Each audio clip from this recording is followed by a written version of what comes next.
Bismillahirrahmanirrahim. Assalamualaikum warahmatullahi wabarakatuh. Innal hamdalillah nahmaduhu wa nasta'inuhu wa nastaghfiruh wa na'udzu billahi min shururi anfusina wa min sayyiati a'malina. May yahdihillahu fala mudilla lahu wa may yudlil fala hadiya lahu. Wa ashhadu an la ilaha illallah wahdahu la syarika lah. Wa ashhadu anna Muhammadan abduhu wa rasuluh. Ya ayyuhalladzina amanu taqullaha haqqa tuqatih wa la tamutunna illa wa antum muslimun. Ya ayyuhan nasu taqu rabbakumul ladzi khalaqakum min nafsin wahidah wa khalaqa minha zawjaha وبث منهما رجالا كثيرا ونساء واتقوا الله الذي تساءلون به والأرحام إن الله كان عليكم رقيبا يا أيها الذين آمنوا اتقوا الله وقولوا قولا سديدا يصلح لكم أعمالكم ويغفر لكم ذنوبكم ومن يطع الله ورسوله فقد فاز فوزا عظيما أما بعد. Ibadallah, ma'asyiral muslimin, Bapak, Ibu, saudara-saudari yang semoga senantiasa dirahmati oleh Allah Subhanahu wa taala. Alhamdulillah, segala puji hanya milik Allah. Kita kembali diberikan kenikmatan oleh Allah Azza wa Jalla yang begitu banyak, yang tidak bisa kita hitung. Khususnya nikmat yang paling utama, paling besar, nikmat iman dan nikmat Islam, yang mana tidak bisa ditukar dengan apapun, tidak bisa dibandingkan dengan nikmat-nikmat yang kita dapati dari nikmat dunia ini, dibandingkan dengan keimanan yang Allah Subhanahu wa taala berikan kepada kita. Semoga Allah senantiasa menjaga keimanan kita dan juga keistiqomahan kita hingga kita wafat di atas husnul khatimah. Amin. Hadirin yang dirahmati Allah Subhanahu wa taala, kita lanjutkan kembali pembahasan yang kita bahas pada beberapa bulan lalu. Hari ini kita akan masuk kepada bab yang ke-17 di antara dosa-dosa besar, yaitu al-liwat, yang ditulis oleh al-Imam Muhammad al-Imam, salah satu imam besar, al-Imam al-Hafidh Abdullah Muhammad bin Ahmad Abu Abdullah. Kunyah beliau Abu Abdullah, nama beliau adalah Muhammad bin Ahmad, dan beliau digelari dengan Al-Zahabi. Al-Imam Al-Zahabi rahimahullah ta'ala dalam kitabnya Kitab Al-Kabair wa Tabyinil Maharim, kitab menjelaskan dosa-dosa besar dan hal-hal yang Allah Subhanahu wa taala haramkan, yang dimana sudah 16 bab kita bahas mengenai dosa-dosa besar, dan ini masuk bab yang ke-17.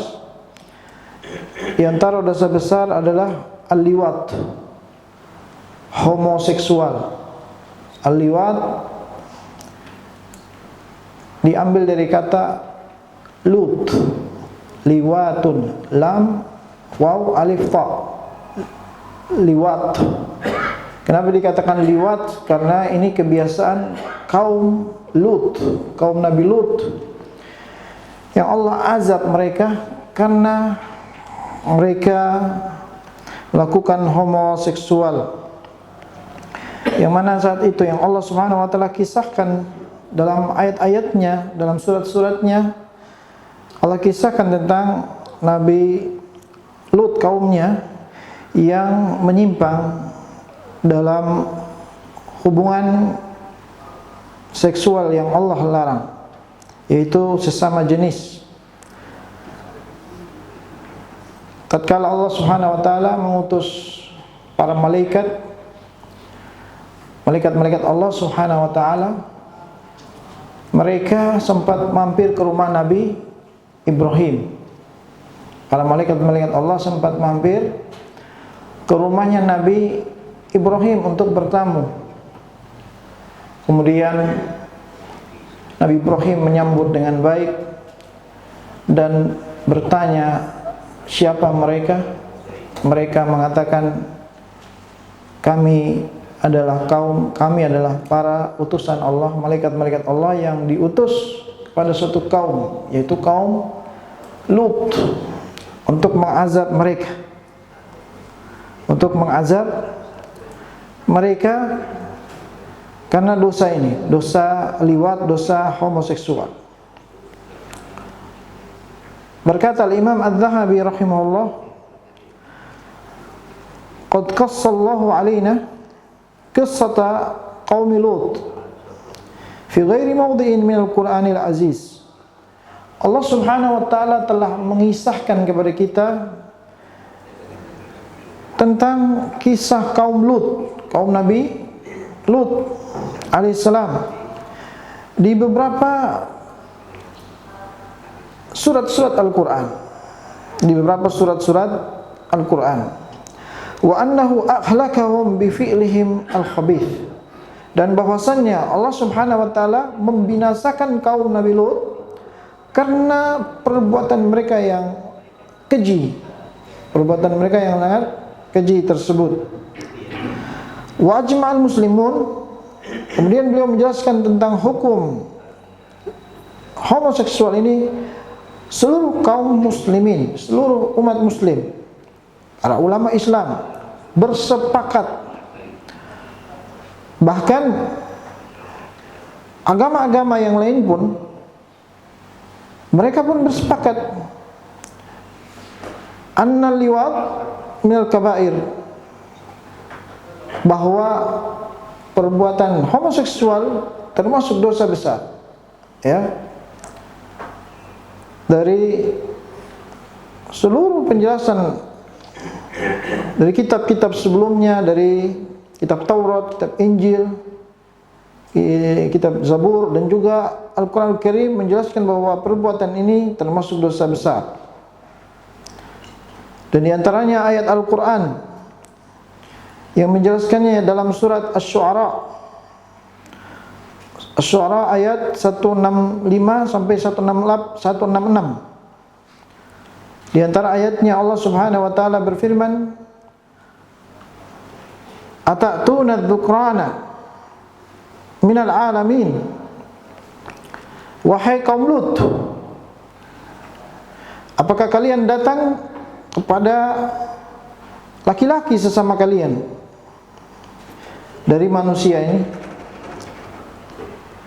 Wa tadharuna ma khalaqa lakum rabbukum min azwajikum bal antum qaumun adun. Kemudian kalian tinggalkan apa yang Allah ciptakan untuk kalian dari yang halal, yaitu berupa istri-istri kalian yang bisa kalian nikahi. Bahkan antum, kalian telah berbuat melampaui batas. Dan Al-Imam mengatakan wal liwat afhashu minaz zina wa aqbah. Homoseksual itu lebih buruk dari perbuatan zina dan lebih besar dosanya. Kalau zina, yaitu hubungan antara laki dan perempuan di luar nikah, itu haram, termasuk dosa besar. Maka liwat, hubungan antara laki-laki dengan laki-laki, atau yang sejenisnya, hubungan antara wanita dengan wanita, ini lebih besar dosanya di sisi Allah Subhanahu wa taala. Afhashu minaz zina wa aqbah, lebih besar, lebih keji dari perbuatan zina, lebih besar dosanya. Dan hukumannya berat di hadapan Allah Subhanahu wa taala. Hukumannya berat sebagaimana yang disabdakan oleh Nabi sallallahu alaihi wasallam. Rasulullah sallallahu alaihi wasallam bersabda, "Uqtulul fa'il wal maf'ul bihi." bunuhlah pelaku dan yang ridho untuk dilakukan, yang rela untuk dilakukan. Bunuhlah kedua-duanya ini, kata Rasulullah SAW. Pelaku homoseksual dan juga yang temannya yang bersama itu yang rela dilakukan seperti itu, bunuh kedua-duanya. Jadi hukumannya mereka dibunuh dua-duanya. Perbuatan ini dilaknat juga oleh Allah Subhanahu wa taala di dalam hadis yang sahih, hadis yang hasan. Rasulullah sallallahu alaihi wasallam bersabda, "La'anallahu man 'amila 'amala qaumi Lut." Allah melaknat, mengutuk setiap yang melakukan perbuatan kaum Lut, yaitu homoseksual. Allah melaknat mereka. Kenapa Allah Subhanahu wa taala melaknat mereka? Karena perbuatan mereka ini lebih keji dari hewan. Kalau saja hewan, tidak ada hewan satupun yang ditemukan melakukan hubungan sesama mereka, baik yang jantan maupun yang betina. Tidak ditemukan hewan-hewan tersebut yang melakukan hal tersebut. Maka tatkala ditemukan manusia berbuat hal tersebut, maka manusia ini lebih buruk dari hewan keadaannya. Lebih hina dari hewan. Karena hewan tidak melakukan hal ini. Tidak melakukan homoseksual maupun yang sejenisnya lesbian. Tatkala manusia melakukannya, maka keadaannya lebih buruk dari hewan, lebih hina dari hewan. Kenapa? Karena fitrahnya udah rusak. Fitrah manusia sudah dirusak oleh keadaan, oleh lingkungannya yang buruk. Maka keadaannya dirusak oleh lingkungan tersebut. Berkata Abdullah bin Abbas mengenai hukuman bagi yang melakukan perbuatan tersebut, yaitu homoseksual maupun sejenisnya lesbian. Sahabat Nabi Abdullah bin Abbas mengatakan, yunzar ila a'la bina'in fil qaryah fayulqa minhu thumma yutba' bil hijarah. Hukuman orang yang melakukan homoseksual, maka dia dilempar dari bangunan yang paling tinggi, dibunuh dengan dilempar. Dilihat mana gedung yang paling tinggi, dari situ dia dibuang. Kemudian kalau dia sudah jatuh, ditindih dengan batu besar lagi, dilempar lagi dengan batu yang besar. Dari sini para ulama bersepakat bahwa orang yang melakukan amalan kaum Lut, perbuatan kaum Lut, homoseksual ataupun yang sejenisnya, lesbian, itu dihukum mati. Tetapi para ulama berbeda-beda pendapat bagaimana hukuman mati buat dia yang pantas. Dan berdasarkan perkataan Ibnu Abbas tadi, dia dilempar dari bangunan yang paling tinggi. Dia dibuang dari bangunan yang paling tinggi.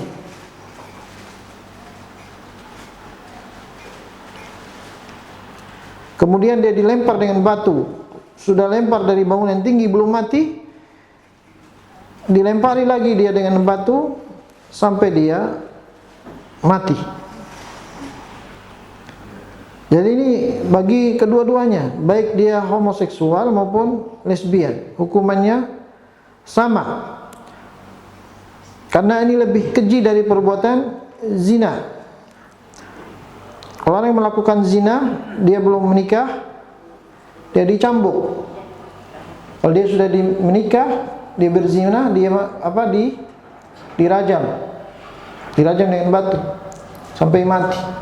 Tapi kalau dia melakukan homoseksual atau lesbian, dilempari dibuang orangnya dari atas. Dari gedung yang paling tinggi, kemudian dilempari batu setelah itu. Kemudian beliau Al-Imam Al-Zahabi menyebutkan bahwa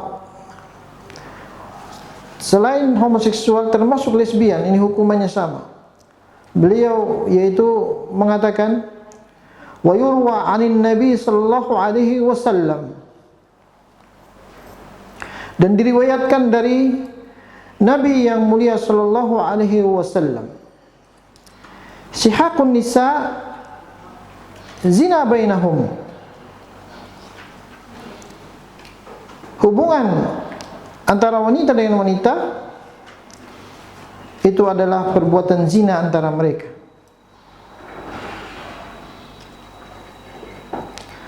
Al-Imam Asy-Syafi'i juga di dalam mazhabnya rahimahullah mengatakan, haddul luti hadduz zina sawa.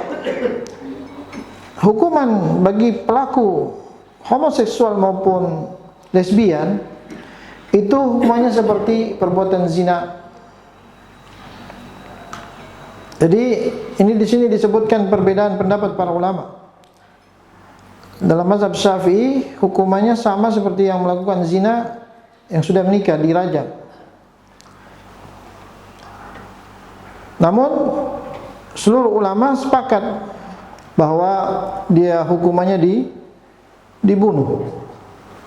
Walaupun cara membunuhnya ada yang mengatakan dilempar dari atas, yaitu Ibnu Abbas, dan ahli madhab Syafi'i mengatakan dirajam.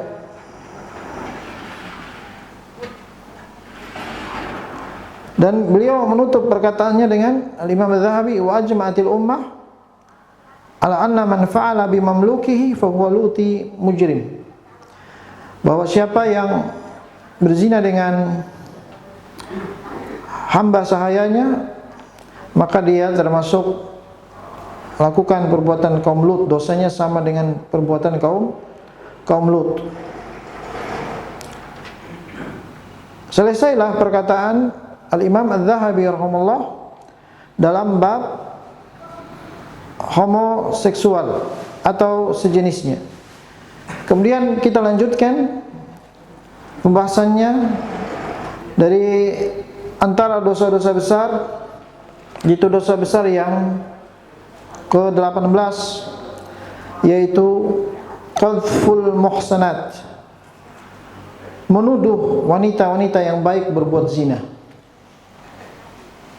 Menuduh wanita yang baik melakukan perbuatan zina.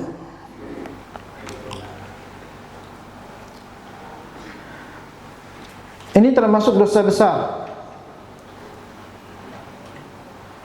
Seorang yang menuduh, misalnya dia mengatakan fulana, tetangga saya misalnya, dia telah melakukan zina dengan fulan.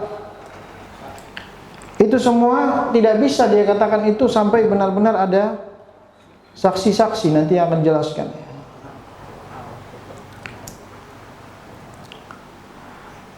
Al-Imam Az-Zahabi rahimahullah mengatakan,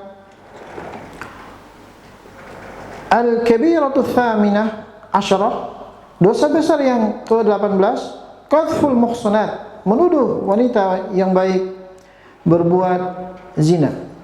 Hal ini berdasarkan dalil Allah Subhanahu wa taala berfirman dalam surat An-Nur ayat 23, innal ladzina yarmuna al-muhsanatil ghafilatil mu'minat lu'inu fid dunya wal akhirah wa lahum 'adzabun 'adzim. Sungguh mereka yang menuduh wanita-wanita yang baik yang mengingkari, yang beriman berbuat zina,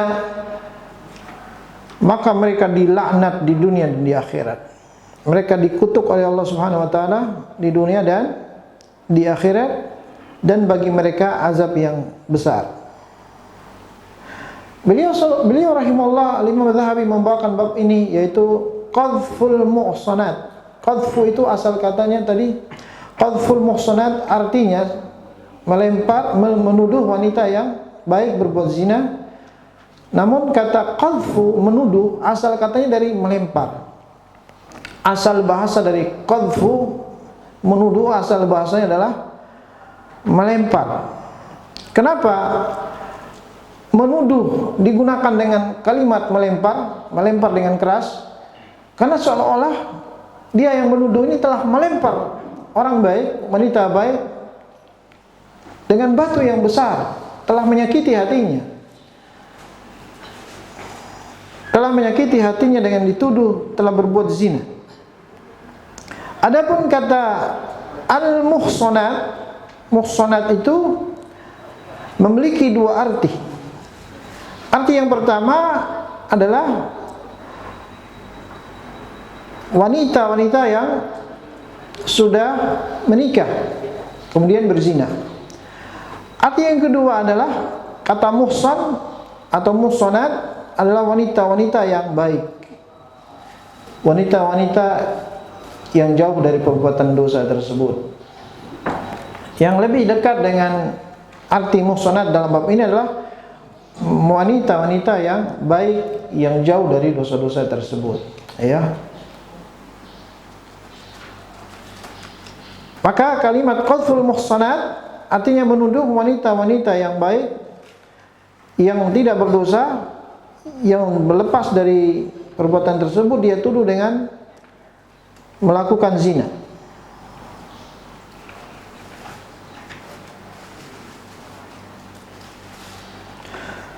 Berdasarkan firman Allah Subhanahu wa taala tadi, bahwa sungguh orang-orang yang innalladzina yarmunal muhsanat, kata Allah, sungguh mereka yang melempar wanita-wanita yang baik. Maksudnya melempar di sini apa? Menuduh berbuat zina, bukan melempar dengan batu, tapi dengan kata-kata. Fulana berzina, fulana berzina, ya, fulana pezina, dan seterusnya. Atau dia katakan dengan istilah yang lebih buruk dari pezina. Ini sangat besar di sisi Allah dosanya. Al-ghafilat, wanita yang ghafilat, wanita yang muhsanat, wanita yang baik-baik. Ghafilat itu yang mengingkari perbuatannya tersebut. Ya, dia dituduh berzina, kemudian dia mengingkarinya karena dia tidak melakukannya. Al-mu'minat, dan dia beriman, dituduh berzina, padahal dia beriman, dia mengingkari, dia baik-baik, jauh dari perbuatan tersebut. Maka kata Allah, lu'inu fid dunya wal akhirah, mereka itu yang menuduh dilaknat oleh Allah Subhanahu wa taala di dunia dan di akhirat. Arti kata laknat adalah dijauhkan dari rahmat Allah, dijauhkan dari rahmat Allah Subhanahu wa taala, karena dia menuduh seseorang berbuat zina tanpa ada bukti. Dan ini adalah dalil bahwa menuduh seorang yang berbuat zina tanpa bukti adalah termasuk dosa yang besar, bagian dari kabair, dosa besar. Di antara ayat yang lainnya, Allah juga berfirman dalam surat An-Nur ayat 4 dan 5, "Walladzina yarmunal muhsanat tsumma lam ya'tu bi arba'ati syuhada fajliduhum 80 jaldah." Dan mereka yang menuduh wanita-wanita yang baik berbuat zina, kemudian mereka tidak membawakan 4 orang saksi, maka hukumannya adalah cambuklah mereka dengan cambukan yang 80 cambukan. Dalam ayat ini secara tegas Allah Subhanahu wa taala menjelaskan tentang hukuman bagi mereka yang tidak membawakan saksi-saksi atas tuduhan tersebut. Minimal orang yang ingin menyampaikan bahwa seorang telah melakukan zina, dia harus membawakan 4 saksi dari kalangan laki-laki, ya. Arba'ati syuhada, 4 saksi itu disebutkan dengan kalimat muzakkar. Muzakkar dari kalangan laki-laki. Ya. 4 orang laki-laki harus bersaksi atas tuduhan zina tersebut, bahwa mereka 4-empatnya telah melihat perbuatan zina tersebut dengan mata mereka. Jadi bukan dia panggil 4 orang atau 3 orang, dia panggil suruh ikut menjadi saksi, bukan. Tapi dia memanggil 3 orang ini untuk melihat bahwa fulanah atau fulan telah berbuat zina. Jadi persaksian itu atas perbuatan zina itu tatkala 4-empatnya dari kalangan laki-laki ini melihat dengan mata mereka sendiri, ya, melihat dengan kedua mata mereka masing-masing. 4 orang ini melihat perbuatan zina tersebut, dan bukan melihat perbuatan yang mendekati zina, bukan melihat ada 2 orang yang lagi melakukan perbuatan yang mesra, ya, tetapi belum sampai pada zina. Itu tidak, itu bukan zina. Zina itu tatkala 4-empatnya ini laki-laki, mereka melihat, mohon maaf, bahwa alat kelamin laki-laki ini telah sampai kepada alat kelamin wanita tersebut, ya, telah melakukan zina yang sudah diketahui, bukan mukaddimah atau bukan yang pendahuluan zina tersebut kemudian mereka melaporkan hal tersebut, ya. Jadi ini yang dimaksudkan 4 saksi oleh para ulama, yang dikatakan oleh Syekh Abdul Razzaq bin Abdul Muhsin Al-Badr, wa adaduhum 4 rijal, dan 4 saksi mereka itu adalah 4 laki-laki, yashhaduna bi anna hadzal amr, dan mereka menyaksikan bahwa perbuatan ini terjadi, wa annahum ra'auhu bi ayunihim, dan bahwa mereka melihatnya perbuatan zina itu dengan mata mereka, ya, dengan mata mereka melihat bahwa keduanya ini telah melakukan zina dengan nyata. Idza lam yakun hunaka syuhada, tapi kalau tidak ada saksi-saksinya, misalnya tidak sampai 4 saksinya, tidak sampai 4 orang yang menyaksikan tersebut, wa ala hadzal qadhaf, dan misalnya ada 2 orang saja yang menuduh, 2 orang saja yang menuduh, dia tidak ada bawa 2 orang lagi, tidak ada lagi dia temukan 2 orang lagi yang menyaksikan itu, setelah itu dia menuduhnya dan si pelakunya mengingkari perbuatan tersebut, maka hukumannya bagi yang menuduh tersebut dicambuk, ya, fayujlad, dia dicambuk dengan berapa cambukan? 80 jaldah, 80 cambukan. Ya, ini tatkala Allah Subhanahu wa taala menyatakan cambukan, 80 cambukan bagi penuduh tanpa bukti, tanpa saksi-saksi ini, di dunia dia mendapatkan hukum seperti ini berarti termasuk dosa besar. Termasuk dosa besar.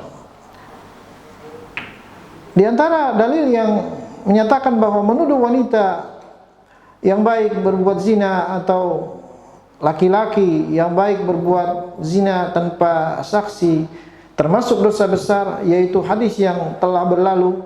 Rasulullah sallallahu alaihi wasallam bersabda, "Ijtanibus sab'al mubiqat." Jauhilah kalian 7 dosa yang membinasakan, 7 dosa besar. Di antaranya beliau menyebutkan qadful muhsanatil ghafilatil mu'minat, menuduh wanita yang baik, yang lalai dari perbuatan tersebut dan beriman, menuduh berbuat zina. Ini termasuk dosa besar. Rasulullah SAW juga mengingatkan bahwa hendaknya setiap muslim memiliki adab dalam menjaga lisannya, menjaga perkataan-perkataannya, karena inilah sejatinya muslim. Sifat muslim yang baik, yang benar adalah dia yang menjaga dua anggota tubuhnya, lisan dan tangan dia. Dia tidak sembarangan mengatakan perkataan-perkataan yang buruk dan menggunakan tangannya kepada hal yang buruk. Rasulullah SAW bersabda, "Al-muslimu man salimal muslimuna min lisanihi wa yadihi." Seorang muslim yang hakiki itu adalah seorang yang bisa menjamin muslim yang lainnya dengan lisannya dan tangannya. Ya. Seorang yang bisa menjamin saudara-saudaranya dengan lisan dan tangannya, itulah seorang muslim. Ya. Dia menjaga lisannya. Beliau membawakan hadis ini karena orang yang menuduh zina, dia telah menggunakan lisannya dalam hal yang buruk. Dia tidak menjaga lisannya, tidak menjaga perkataannya. Dia hanya menuduh tanpa bukti-bukti. Kemudian Rasulullah SAW juga menjelaskan tentang dosa lisan. Lisan ini tatkala seorang menggunakannya dengan menggunakan lisan ini dalam menuduh orang yang baik berzina, atau dia menggunakan lisannya dalam mengadu domba misalnya, atau berkata yang buruk, atau berdusta, ini berbahaya pada hari kiamat nanti. Rasulullah SAW mengatakan, "Sakilat ka ummuk," celaka engkau. "Wa hal yakubbun nas ala manakhirihim yaumal qiyamah illa hasaidu alsinatihim." Bukankah manusia mereka ditarik ke dalam neraka jahanam pada hari kiamat disebabkan buruknya lisan mereka. Ya. Jadi manusia banyak yang dilemparkan ke dalam neraka karena di antara satu hal ini, dari dua, dia tidak menjaga lisannya. Dia mengadu domba, menghasut dan seterusnya. Ini harus berhati-hati kita dalam menjaga lisan kita. Allah juga berfirman, "Walladzina yu'dzuna al-mu'minina wal mu'minat bighairi maktasabu faqad ihtamalu buhtanan wa ithman mubina." Dalam surat Al-Ahzab ayat 58. Dan mereka yang mengganggu orang-orang beriman. Mengganggu ini dengan lisan dan tangan. Allah Subhanahu wa taala mengingatkan dosa mereka yang mengganggu saudaranya dengan lisannya dan tangannya. Dan mereka yang mengganggu orang-orang beriman yang laki-laki maupun wanita. Mereka mengganggu mereka, saudaranya, dan menuduh tanpa bukti. Sungguh mereka telah melakukan dosa yang amat besar, dosa yang amat nyata. Jadi ayat-ayat dan hadis-hadis yang beliau sebutkan di akhir ini, bahwa perbuatan dosa di lisan ini sangat besar dosanya, sangat berat akibatnya, yang Allah sebutkan dalam Al-Quran.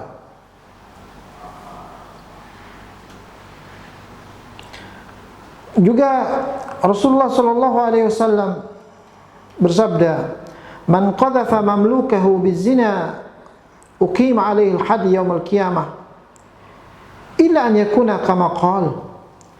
Barang siapa yang menuduh hamba sahayanya atau budaknya dengan zina, siapa yang menuduh wanita budaknya telah berbuat zina, maka sesungguhnya akan ditegakkan hukumannya di hari kiamat. Allah akan menghukumnya di hari kiamat, kecuali apabila yang dia ucapkan itu benar, nyata, telah dilakukan zina oleh orang yang dia tuduh tersebut. Jadi hadis ini juga menjelaskan akan dosa dan azab bagi yang menuduh wanita yang baik berzina. Di hari kiamat dia akan mendapat azab dari Allah Subhanahu wa taala. Dan ini menunjukkan akan besarnya dosa menuduh orang yang bersih, yang baik berbuat zina. Dia akan diazab di akhirat kecuali tatkala yang dia katakan itu benar, kecuali yang diucapkan itu benar adanya, seperti orangnya mengaku atau dia membawa saksi 4 saksi, atau di akhirat ternyata benar apa yang dia ucapkan, maka dia terlepas dari azab tersebut. Kemudian beliau menutup perkataannya dengan tuduhan keji kepada ibunda Aisyah, istri Nabi sallallahu alaihi wasallam wa radhiyallahu anha, ketika orang-orang munafik menuduh Aisyah berbuat zina dengan seorang sahabat Nabi yang bernama Sufwan, maka Allah Subhanahu wa taala menurunkan satu ayat yang membersihkan Aisyah dari perbuatan tersebut. Setelah lama Nabi yang mulia menunggu, ketika dalam satu perang Rasulullah SAW keluar bersama sahabatnya, pulang dari perang, Aisyah radhiyallahu anha tertinggal di belakang karena ingin Aisyah awalnya ingin buang hajat. Maka para sahabat sempat menunggu, Rasulullah SAW menunggu dan para sahabatnya menunggu. Tatkala Aisyah kembali ke rombongan, Aisyah radhiyallahu anha lupa perhiasannya, cincinnya jatuh. Akhirnya Aisyah radhiyallahu anha kembali ke belakang untuk mencari cincinnya yang jatuh tatkala buang hajat. Dia ketemu kembali. Cuma tatkala Aisyah kembali ke depan, rombongan-rombongan musafir dari sahabat sudah berjalan jauh bersama Nabi SAW. Akhirnya Aisyah kelelahan dan sempat tertidur, beristirahat. Ada seorang sahabat bernama Thauban, itu dia biasa ditugaskan oleh Rasulullah SAW untuk mencari rombongan-rombongan yang masih tertinggal. Artinya dia sengaja bagian saf yang paling belakang, Rasulullah SAW mengutusnya untuk berjalan paling belakang untuk melihat apakah masih ada rombongan yang tertinggal atau lelah atau capek untuk diantar bersama rombongan-rombongan yang lainnya. Ternyata sahabat Nabi ini melihat ada Aisyah radhiyallahu anha dan dia mengenal Aisyah. Karena apa? Sebelum turunnya ayat tentang wajibnya hijab cadar, dia mengenal Aisyah radhiyallahu anha. Kemudian Aisyah melihatnya sedang di atas kendaraan onta, maka Thauban turun dari onta dan mempersilakan Aisyah naik ontanya. Sampai Aisyah itu berjalan bersama onta, dan juga ada sahabat Nabi Thauban ini sampai menyusul Nabi SAW.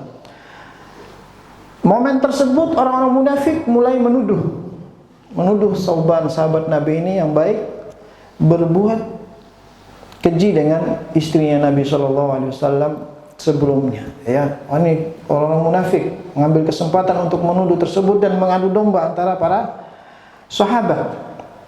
Padahal di kisahnya Aisyah sendiri mengisahkan bahwa Thauban itu tidak berkata satu kata pun, satu kalimat dia tidak pernah berkata apapun. Dia hanya turun, dia biarkan ontanya tersebut untuk dinaiki oleh Aisyah. Aisyah naik dan berjalan onta tersebut, dan Thauban mengiringinya. Thauban mengiringi tersebut sampai dituduh Aisyah dengan perbuatan zina bersama sahabat Nabi ini. Rasulullah SAW menjadi bimbang karena tuduhan ini sudah menyebar ke sahabat pun, sahabat Nabi sebagainya sudah terpengaruh dengan orang munafik. Akhirnya Rasulullah SAW bimbang, beliau nunggu wahyu dari Allah dalam waktu yang lama, kurang lebih kalau tidak salah dalam 2 pekan atau lebih. Rasulullah SAW menunggunya sampai turun ayat Allah Subhanahu wa taala yang membebaskan Aisyah dari perbuatan tersebut. Berkata Imam Adz-Dzahabi, "Amma man qadhafa ummul mu'minin Aisyah radhiyallahu anha." Adapun mereka yang telah menuduh ibu kaum mukminin Aisyah radhiyallahu anha, menuduh telah berbuat zina, ada 3 orang saat itu yang menuduh ba'da nuzul bara'atiha, setelah turun ayat berlepasnya Aisyah dari perbuatan tersebut, fahuwa kafirun mukadzibun lil Qur'an, maka dia orang kafir dan mendustakan ayat Al-Qur'an. Ya, sudah turun ayat Allah, Al-Qur'an, wahyu dari Allah, tapi dia masih menuduh ibunda Aisyah berbuat tersebut, maka dia kafir. Di antara yang menuduh siapa? Sampai saat ini masih ada yang menuduh Aisyah pezina, yaitu sekelompok dari kalangan Syiah, ya, orang-orang Syiah Rafidhah.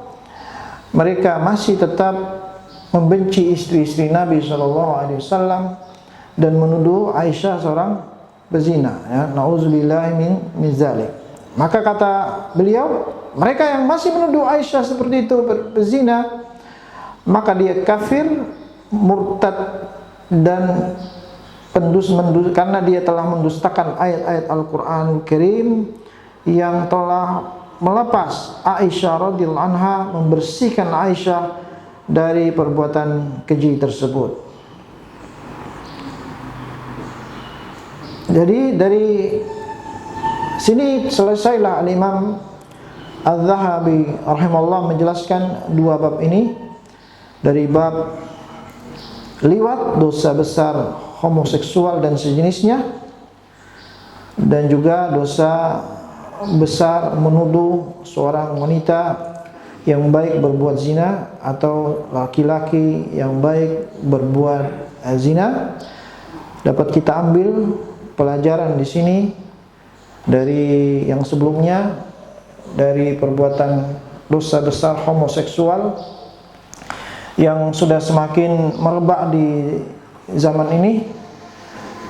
Hendaknya setiap orang tua memperhatikan anak-anaknya dengan baik, ya, melihat baik-baik pergaulan anak-anaknya, juga dikontrol setiap waktu anak-anaknya bagaimana dia bergaul dengan temannya, ya, dan juga melihat waktu-waktunya, memberikan waktu yang sebentar untuk dia bermain dan selalu dikontrol, dilihat selalu, dan waktu dia untuk bermain HP dibatasi dan dikontrol selalu, karena di HP ini khususnya video-video di YouTube dan seterusnya banyak yang mengajarkan perbuatan keji ini, khususnya hubungan yang di luar fitrah ini, ya, hubungan homoseksual, ya.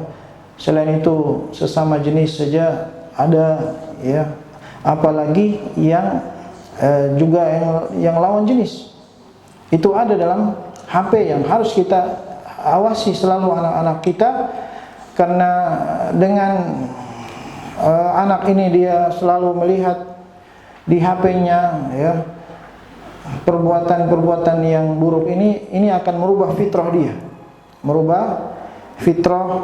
dia. Juga di sekolah, ya, para guru hendaknya memperhatikan baik-baik anak-anak mereka dan diajarkan kepada mereka sejak dini bagaimana fitrah itu, ya, fitrah manusia itu seperti apa. Sampaikan, tidak mengapa, sampaikan kepada anak-anak bahwa fitrah manusia itu laki-laki senangnya sama wanita. Sampaikan, tidak apa, menyampaikan hal itu kepada anak-anak, bahwa tidak apa, menyampaikan itu bahwa fitrah fitrah Allah Subhanahu wa taala, bahwa laki-laki, ya, dia itu condongnya kepada wanita, ya, dan seterusnya. Dan guru itu menyampaikan mungkin ada satu majelis yang juga dia sampaikan fitrah-fitrah Allah Subhanahu wa taala. Menyampaikan bahwa tentang menikah ya, menyampaikan tentang menikah tidak apa ya. Dan juga menyampaikan dosa homoseksual dan lesbian. Begitu juga dosa berzina. Ya, itu disampaikan sejak dini bahwa agar anak-anak itu paham dan meresap dalam jiwanya sehingga dia merasa keji, perbuatan ini sangat keji dan risih dengan perbuatan tersebut, dan dia benci dengan perbuatan-perbuatan yang menyelisihi fitrah tersebut. Juga dalam bab ini juga kita ingatkan ya tentang menuduh orang lain yang berbuat zina. Kita harus berhati-hati dari hal tersebut. Jangan sampai seorang itu dia baru melihat perbuatan zina tersebut kemudian dia langsung menuduh tanpa membawa saksi. Dia harus membawakan saksi. Jangan sampai hanya dia membawakan atau dia bahkan jangan sampai dia percaya apa tuduhan-tuduhan tanpa saksi sampai ada bukti yang nyata, sampai ada saksi yang benar-benar menyaksikan. 4 saksi ini dari kalangan laki-laki yang melihatnya dengan langsung, ya, yang melihat perbuatan tersebut dengan langsung. Ya, kita harus berhati-hati. Kadang-kadang ada yang menyebar melalui video, ya kan? Ada video-video yang menyebar video, tapi video tersebut ya itu tidak bisa dijadikan patokan, sampai seorang itu melihat dengan mata atau dia mengakui perbuatan tersebut, ya. Dia melihat, 4 orang melihat atau mengakui perbuatan tersebut. Dan ini salah satu pelajarannya agar kita selalu menjaga lisan, karena lisan itu sangat berefek, berbahaya sekali. Wallahu alam, cukup ya saya rasa pada bab ini. Barangkali ada beberapa pertanyaan, dipersilahkan. Silakan, Pak. Assalamualaikum warahmatullahi wabarakatuh. Waalaikumsalam warahmatullahi wabarakatuh. Nama saya Ganis. Iya. Jadi ingin menanyakan dosa dilakukan umat Nabi Lut. Nah, kalau Nabi Lut mengatakan bahwa aku belum pernah menyaksikan perbuatan keji seperti apa yang dilakukan oleh umatku sebelumnya. Iya, sebelumnya, betul. Jadi berarti itu perbuatan yang dilakukan umat Nabi Lut itu sebagai homoseksual itu lebih besar mungkin dosanya dibanding kita maupun membunuh kalau begitu ya. Iya. Ya. Bagaimana Pak Ustaz? Terima kasih. Baik. Perkataan Nabi Lut tentang perkataan tersebut bahwa kalian telah mendatangkan perbuatan yang buruk, ya, yang mana tidak pernah aku lihat sebelumnya dari alam semesta ini. Beliau mengatakan itu yang pertama karena ini tidak pernah dilakukan oleh orang-orang sebelumnya. Sebelumnya tidak pernah melakukan perbuatan tersebut, ya. Yang ada zina, yang ada perbuatan zina. Tapi perbuatan sebelumnya yang sama jenis homoseksual tidak pernah ada. Maka beliau ingkari hal tersebut karena tidak pernah ada perbuatan hubungan sesama jenis tersebut sebelumnya. Ya, menunjukkan akan kejinya, besarnya perbuatan tersebut lebih besar dari perbuatan zina. Adapun membunuh dosa besar. Namun kalau dikatakan apakah dosa homoseksual lebih besar daripada dosa membunuh, maka kita tidak bisa memastikan wallahu alam mana yang lebih besar, ya. Karena kedua-duanya ancamannya besar. Keduanya ancamannya besar di sisi Allah Subhanahu wa taala. Membunuh ancamannya juga dibunuh, ya kan? Balasannya juga hukumannya dibunuh. Jika keluarganya meridhoinya untuk dibunuh.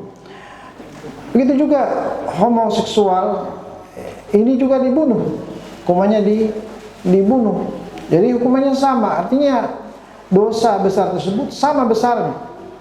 Sama besarnya di sisi Allah Subhanahu wa taala. Yaitu antara membunuh dan homoseksual. Makanya beliau mengingkari hal tersebut. Wallahu a'lam. Ya. Ya, Pak. Assalamualaikum warahmatullahi wabarakatuh. Waalaikumsalam warahmatullahi wabarakatuh. Kita mau nanya bahwa timbulnya kaum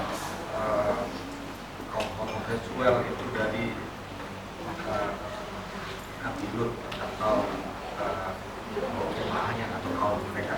Nah, dan langsung diancam sama Allah.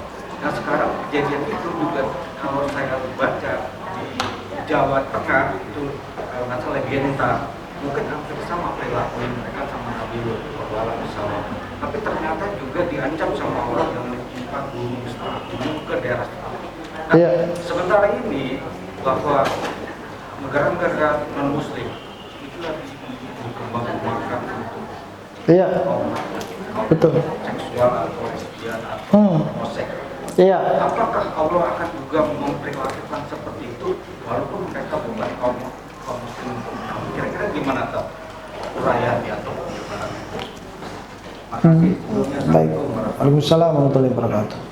Perbuatan dosa ini, dosa homoseksual, lesbian atau LGBT itu akan diancam azab di dunia dan di akhirat kepada muslim maupun kafir. Bukan dia muslim ataupun dia bukan muslim, dia melakukannya, dia akan diancam dengan azab Allah Subhanahu wa ta'ala. Ya, karena perbuatan ini Allah tidak memandang apakah dia muslim atau kafir. Selama ada perbuatan ini di suatu tempat dan sudah merebak di tempat tersebut, maka tunggulah azab Allah Subhanahu wa ta'ala yang merata di tempat tersebut. Dan kita menyaksikan bencana yang terjadi di sebagian tempat. Ternyata ada isu yang mengatakan di situ tempat banyak terjadinya perbuatan homoseksual atau lesbian atau LGBT, dan juga perbuatan seksual antara lawan jenis yang di luar nikah. Ya, telah tersebarnya perbuatan itu di luar nikah sehingga diazab oleh Allah Subhanahu wa ta'ala. Dan ini ada hadisnya yang menjelaskan tersebut. Ya, ada hadisnya yang menjelaskan tersebut bahwa apabila telah merebaknya perbuatan zina, artinya sudah ditampakkan perbuatan zina dilakukan dan diperlihatkan perbuatan tersebut telah nampak dengan jelas dan tersebar, maka tunggulah datangnya taun. Taun itu virus atau hama, ya, yang merata di tempat tersebut, atau azab Allah Subhanahu wa ta'ala. Jadi kesimpulannya bahwa perbuatan dosa dan maksiat, ya, apabila merata di suatu tempat, ini salah satu sebab datangnya azab dari Allah Subhanahu wa ta'ala. Wallahu a'lam. Satu lagi, Ustaz. Iya, Pak. Kaitannya tadi masalah liwat ya, Ustaz. Iya. Kami di lembaga pendidikan, Ustaz. Di lembaga pendidikan saat ini hubungan laki-laki dan perempuan itu kan sangat mengkhawatirkan juga, Ustaz. Iya. Akhirnya di salah satu lembaga pendidikan dari tingkat SD itu kami pisahkan anak-anak itu di kelas 4, 5, 6. Iya. Tapi di lembaga pendidikan yang lain kita bikin untuk dipisahkan dari SD, laki-laki dan perempuannya sudah dipisahkan. Sudah dari awal SD. Tapi kami juga khawatir dengan tadi yang disampaikan kaitannya potensi laki-laki dengan laki-laki ataupun perempuan dan perempuan. Iya. Kira-kira. Khususnya ya anak-anak seperti ini nih. Ini kan tidak mungkin kita dicampurkan laki-laki dan perempuan, lebih bahaya gitu kira-kira. Iya. Nah, bagaimana nasihatnya kira-kira untuk menghindari hal tersebut, kira-kira itu termasuk juga nasihat untuk yang masih anak-anak seperti ini. Iya. Nasihat saya bahwa ketika anak ini belum balik, masih usia di bawah tamyiz, belum balik, ya, di bawah umur 9 tahun, ya, itu masih dicampur tidak apa, dicampur tidak mengapa, ya, tidak apa dicampur, karena dia masih di bawah usia, belum di bawah usia balik, 9 tahun ke bawah, ya. Ketika udah masuk 10 tahun maka harus dipisah, karena dia udah mulai balik, ya, dia sudah mulai balik. Usia balik pertama itu 10 tahun, Pak. Berbeda-beda pendapat para ulama, mengatakan ada 10 tahun, ada yang 15 tahun. Kita ambil usia yang minimal, ya, yaitu 10 tahun sudah harus dipisahkan. Memang muncul kontroversi antara orang yang ingin memisahkan dengan yang ingin mencampur. Orang yang memisahkan dituduh oleh orang yang senang untuk dicampur, nanti lama-lama jadi homoseksual dan seterusnya. Ini kalau dipisahkan ntar jadi homoseksual, ya, kata mereka yang orang-orang liberal itu, orang-orang jil, ya, jaringan Islam liberal dan seterusnya. Mereka beralasan seperti itu. Padahal bahwa bahayanya dicampur itu lebih besar daripada dipisahkan. Kalau dia sudah balik, ya, kalau dia sudah balik, ya, SMP apalagi SMA dicampur, bahayanya besar pastinya. Ya, mereka akan pasti akan bertemu di luar dan pacaran, ya, dan melakukan hal-hal yang keji. Untuk itu memang tepat sekali ketika mereka sudah mulai usia balik 10 tahun itu harus dipisah. Namun tetap dikontrol, walaupun dipisah laki-laki bersama laki-laki, tapi harus tetap dikontrol mereka. Diperhatikan pergaulan mereka oleh guru, ya, ketika mereka sekolahnya mondok, itu tempat tidurnya dipisah-pisah, bukan dicampur, ya, bukan digabung, ya. Rasulullah SAW kan menasihati hal tersebut. Ketika anak udah mulai usia tamyiz, ya, usia 9 tahun itu harus dipisah. Tempat tidurnya harus dipisah. Tidak satu ranjang dengan saudara kandungnya, tidak. Jadi mereka dipisah-pisah, kemudian diperhatikan oleh gurunya, dikontrol selalu setiap hari, setiap waktu. Dan di rumah juga orang tua harus perhatikan anak-anaknya, ya. Diperhatikan anak-anaknya, jangan sampai mereka bergaul bebas, ya, anak-anak tersebut. Dan seperti tadi, alat komunikasinya itu dibatasi, benar-benar dibatasi dan diperhatikan oleh orang tua selalu. Seperti itu, wallahu a'lam. Bagaimana? Cukup?